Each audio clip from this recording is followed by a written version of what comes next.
कहानियों से तुम मिले। एपिसोड 9। अभय का पूरा परिवार अभय को एयरपोर्ट पर छोड़ने आया था। फ्लाइट में जाने का वक्त हो गया था, इसीलिए अभय ने सबसे विदा ली। कुसुम की आंखों से आंसू छलक आए थे, तो अभय ने उसे अपने गले से लगा लिया और कहा, मैं अच्छे से रहूंगा माँ, आप चिंता मत करो। बाकी सबसे भी विदा लेकर वो फ्लाइट की तरफ बढ़ गया। रात के 10 बजे अभय की फ्लाइट ने दिल्ली में लैंड किया। वो वहां से निकला और एक कैब करके उसने उस जगह का एड्रेस दिया जहां वो अब से रहने वाला था। कैब वाले ने गाड़ी चलानी शुरू की और अभय ने अपने घर पर दिल्ली पहुंचने की खबर दे दी, जिससे उसके घर वाले परेशान न हो। लेकिन कैब वाले को उस एड्रेस तक कैब ले जाने में खासी मशक्कत करनी पड़ी, क्योंकि जो उस मैप में सबसे छोटा रास्ता दिखाया जा रहा था, वहां पुलिस वालों ने उस वक्त डाइवर्जन का बोर्ड लगाकर सड़क को दूसरे रास्ते पर मोड़ दिया था। उसके बाद वहां जाने वाली सारी गाड़ियां उसी डाइवर्जन वाले रास्ते पर मुड़ गई थी और ट्रैफिक की हालत बहुत खराब हो गई थी। गाड़ियों की रफ्तार ऐसी थी कि कोई इंसान पैदल भी चले तो उन गाड़ियों से पहले अपनी मंजिल पर पहुंच जाए। अभय गाड़ी में बैठा हुआ परेशान हो गया था। एक तो नई जगह थी जिसके बारे में उसे कुछ नहीं पता था। दूसरा, उसे इस वक्त जोरों की भूख भी लगी थी। उसने सोचा था कि एयरपोर्ट पर खाना खाकर वक्त बर्बाद करने से अच्छा है कि फ्लैट में पहुंचकर सारा सामान रख कर आराम से कहीं खाना खाने चला जाएगा। पर जिस तरह से कैब चल रही थी, उसे लग रहा था कि शायद वो सुबह तक भी फ्लैट में नहीं पहुंच पाएगा। 1 घंटा बीत चुका था और जीपीएस 2 घंटे और बता रहा था। वो तो भला हो उस कैब वाले का जिसे गलियों में से वहां के रास्ते पता थे। वो वहीं दिल्ली में उसी जगह का रहने वाला था, इसलिए उसे उस इलाके के रास्तों के बारे में बारीकी से जानकारी थी। जब उसने अभय को परेशान देखा तो उसने उससे पूछ लिया, सर वैसे मुझे गलियों में से रास्ता पता है, अगर आप चाहें तो मैं आपको ले जा सकता हूँ। अभय ने पहले उसे मना करने के बारे में सोचा, क्योंकि देर रात थी और उसके पास कई ऐसी चीजें थीं कि अगर कैब वाले की नीयत खराब होती तो उसे काफी रुपयों का नुकसान हो सकता था। पर वो ट्रैफिक अभय को इस वक्त ज्यादा डरा रहा था, इसलिए उसने कैब वाले भैया से कहकर गाड़ी गलियों में मुड़वा दी। इस सब के बाद भी करीब 1 घंटे बाद वो सोसाइटी में पहुंचा जहां उसका वो फ्लैट था। कैब वाले भैया ने उसका सारा सामान कैब से बाहर निकाल दिया और वो वहां से चला गया। अभय ने एक नजर बिल्डिंग को देखा और फिर अपने मोबाइल में फ्लैट नंबर ढूंढने लगा। Flat number 804। वो बिल्डिंग के अंदर घुसा और लिफ्ट का बटन दबा दिया। जैसे ही उसने बटन दबाया, वहां बैठे गार्ड ने कहा, सर लिफ्ट खराब है, कुछ टाइम पहले ही खराब हुई है, रिपेयर करने वाला आ रहा है, आप वेट कीजिए। लेकिन अभय से अब सब्र नहीं हो रहा था। उसे अब गुस्सा आना शुरू हो गया था। पर फिर भी अपने गुस्से पर काबू रखते हुए उसने एक लंबी सांस ली और फिर बाहर छोड़ी। उसने अपना सारा सामान जैसे तैसे करके उठाया और धीरे धीरे सीढ़ियां चढ़ते हुए 8वीं मंजिल पर पहुंच गया। 8वीं मंजिल पर जाकर उसने कुछ पल वहीं रुककर सांस ली, फिर फ्लैट नंबर ढूंढने के लिए आगे बढ़ गया। उसने तुरंत उस प्रॉपर्टी डीलर को फोन किया जिसका नंबर उसके पापा के दोस्त ने उसे दिया था। जब उसने फोन उठाया तो अभय ने कहा, क्या आप सचदेव जी बोल रहे हैं? वहां से आवाज आई, जी हाँ, आप कौन? अभय ने खुद के गुस्से को दबाते हुए कहा, मैं अभय बोल रहा हूँ। विकास शर्मा जी ने आपकी बात मुझसे करवाई थी। मैं आपके बताए हुए एड्रेस पर फ्लैट नंबर 804 के सामने खड़ा हुआ हूँ, पर यहाँ ताला लगा हुआ है। क्या यही फ्लैट है? इसकी कोई चाबी है? आप प्लीज मुझे बताएंगे? सचदेव ने हैरानी से कहा, फ्लैट में ताला कैसे लग सकता है? यहाँ तो 2 लोग और रहते हैं। आप 1 मिनट रुकिए, मैं उनसे फोन करके पूछता हूँ।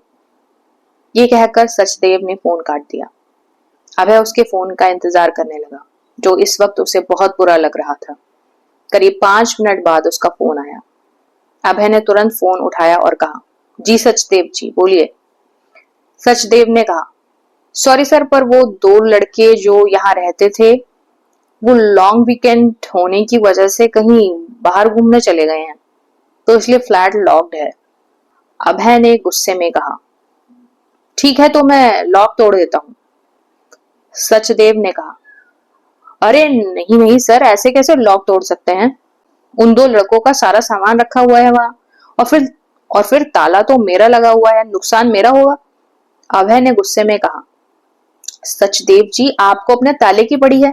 मैं यहाँ रात के 12 बजे भूखा प्यासा अपना सारा सामान लिए आपके फ्लैट के बाहर खड़ा हूँ।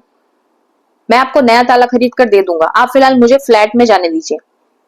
सचदेव ने कहा, अरे नहीं सर, मैं इस तरह आपको आने के लिए अलाउ नहीं कर सकता। दूसरे लड़के लोग ऑब्जेक्शन करेंगे। मैं एक काम करता हूँ, मैं आपको कल इस फ्लैट की चाबी दे देता हूँ। अभी आप किसी होटल में रुक जाइए। अभय का पारा अब बुरी तरह चढ़ चुका था। आप मुझे अभी चाबी लाकर दीजिए। सचदेव ने कहा, अभी तो कोई फायदा नहीं होगा, मुझे उस सोसाइटी में आने में ही 1 घंटा लग जाएगा। आप 1 घंटा घर के बाहर बैठेंगे क्या? इससे अच्छा है आप किसी होटल में चेक इन कर लीजिए, मैं कल आता हूं ना।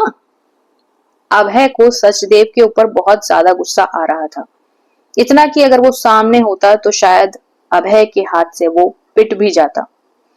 अभय ने उससे कहा, ऐसा है सचदेव जी, मैंने ये फ्लैट पहले इसलिए बुक करवाया था कि मैं जब यहाँ आऊं तो मुझे किसी होटल में ना रुकना पड़े, मैं आराम से यहाँ आकर रह सकूं।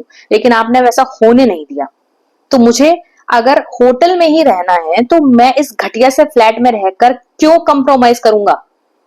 आप अपना फ्लैट अपने पास रखिए, मुझे नहीं चाहिए आपका फ्लैट। और कल सुबह तक मेरे एडवांस दिए हुए रुपये मुझे मिल जाने चाहिए, नहीं तो कल दोपहर को मैं यहाँ आकर ताला तोड़कर उन दो लड़कों का सामान बिगाड़ दूंगा, फिर भरते रहिएगा उनके सामान का नुकसान। सचदेव कुछ कह पाता इससे पहले ही अभय ने फोन काट दिया। उसने गुस्से में फ्लैट के दरवाजे पर एक जोर की लात मारी, जिसका नतीजा ये हुआ कि चोट अभय के पैर में ही लगी और वो कुछ पल के लिए अपने मुंह में कुछ बड़बड़ाते हुए अपना पैर पकड़कर कूदने लगा। उसने फोन खोला और पास के किसी होटल को सर्च करने लगा, लेकिन वो ये ज्यादा देर तक नहीं कर पाया क्योंकि उसके फोन की बैटरी खत्म हो गई थी। वो जोर से चिल्लाया, डैम, इसे भी अभी बंद होना था। वो अपना सारा सामान लेकर सीढ़ियों से नीचे आया और नीचे बैठे गार्ड से पूछा, यहाँ आसपास कोई होटल है? उसने कहा, हाँ जी सर, है तो 10 किलोमीटर की दूरी पर है। कोई व्हीकल कहाँ से मिलेगा? अभय ने पूछा। गार्ड ने कहा, उसके लिए आपको सोसाइटी के बाहर जाना पड़ेगा। अभय ने अपना सर पकड़ा, क्योंकि इतनी बड़ी सोसाइटी के बाहर जाना आसान नहीं था, वो भी इतने सारे सामान के साथ। उसे इस वक्त रोना आ रहा था। कुछ भी तो ठीक नहीं हुआ था उसके साथ जब से उसने यहाँ कदम रखा था।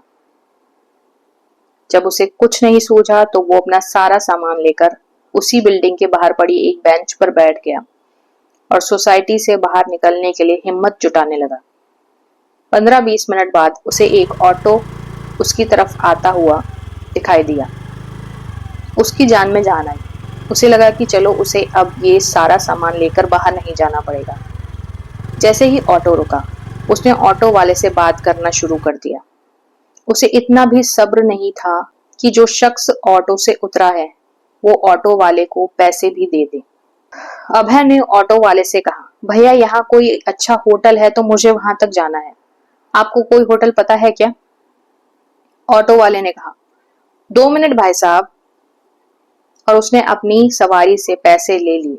उसके बाद अभय की तरफ मुड़कर कहा, हाँ भाई साहब, होटल तो पता है, बहुत बढ़िया होटल है, 15-20 मिनट जाने में लग जाएंगे, बताइए चलना है क्या? अभय ने तुरंत कहा, हाँ चलिए, मेरा सामान रखवा दीजिए। तभी उसे पीछे से एक आवाज सुनाई दी, अभय? कौन है ये? क्या अभय इसे जानता है? आपको क्या लगता है? सुनते रहिए तुम मिले।